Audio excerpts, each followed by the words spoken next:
mas maigi pa rin yung screening and monitoring pagdating dito sa Pilipinas rather than restriction of travel to these countries, no? Kasi nasanay na tayo dito.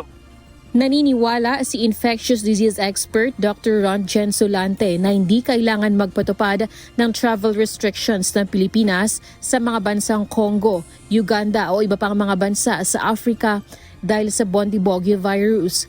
Kamakailan ay nagdeklara ang World Health Organization ng Public Health Emergency of International Concern matapos masawi ang mahigit 100 individual at mahigit 400 suspected infectious sa Democratic Republic of Congo dahil sa Bundibugyo, isang rare strain ng Ebola virus.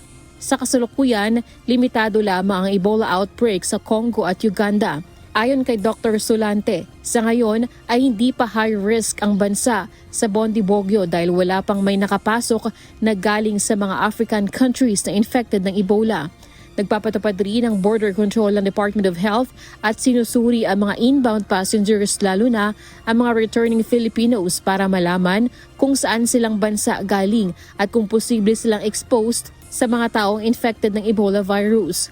Ilan naman sa mga sintomas ng Ebola virus na maaaring bantayan ay ang lagnat, masakit ang ulo, masakit ang katawan, pagsusuka, hirap sa paghinga, pagdurugo sa iba't ibang parte ng katawan na patuloy na lumalala.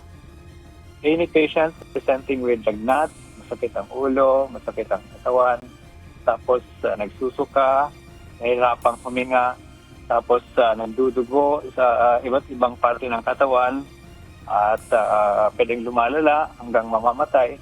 Those are the manifestations of hemorrhagic fever.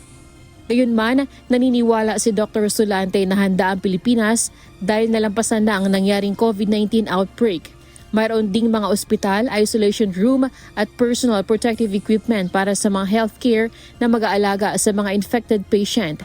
Kailangan lang anya na muling magpatupad ng mas maagang detection at diagnosis ng virus na galing mismo sa RITM o Research Institute for Tropical Medicine. Ganon din ang inventory ng mga hospital bed capacity, PPE, gamot at mga swero para handa tayo sakaling makapasok ang virus.